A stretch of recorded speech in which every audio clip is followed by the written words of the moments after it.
Ir daudz dzirdēts par dažādām mākslas galerijām, bet vai zinājāt, ka Rīgā Stabu ielā ir tirgus galerija? Ko tur var iegādāties, to tūlīt noskaidrosim.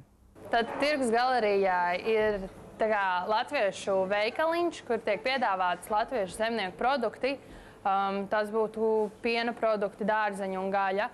Un kā arī tirgus galerija, kāpēc viņai nosaukums tirgus galerija, jo produkti vairāk vai mazāk nāk no zemnieku cilvēkiem. Un tirgu jūs arī varat atrast šos produktus, bet tirgu jūs pavadīsiet vismaz minūtes, kādas 2 minūtes, vairāk pusstundu, apmēram iegādātos konkrētus tomātiņus, gurķīšus, jūs zināt, kur ir labākie, tāpēc jūs iesiet meklēt savus zemniekus. Bet pie mums jūs to varat izdarīt 15 minūšu laikā, atstājot mašīnu pāri ielai un iegādāties savus produktus un nemeklējot viņus pa visu tirgu.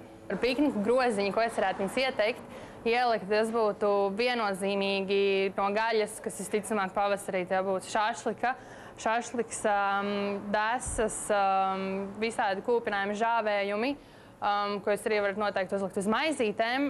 Tad tie būtu noteikti siers, kurš būtu ļoti sadrīgs kopā ar mūsu valmiermojušu izcilu alu. Tad atsevišķi, protams, visādas uzkodiņas, dārzeņi, augļi.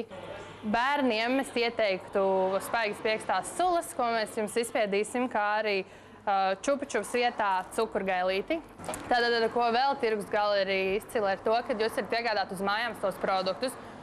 Jums nav laika un jūs vēlaties nopirkt pienu, kefīru, jūs varat pazinīt mums un mēs jums piegādāsim uz māju visu to, ko jūs vēlaties. Tā var būt gaļa, maizīte, piens, salātiņš, viss. Mums ir arī izcilas tortas mājās taisītās, tā ir Napoleons draudzība un visādi pīrādziņi, eklēriņi.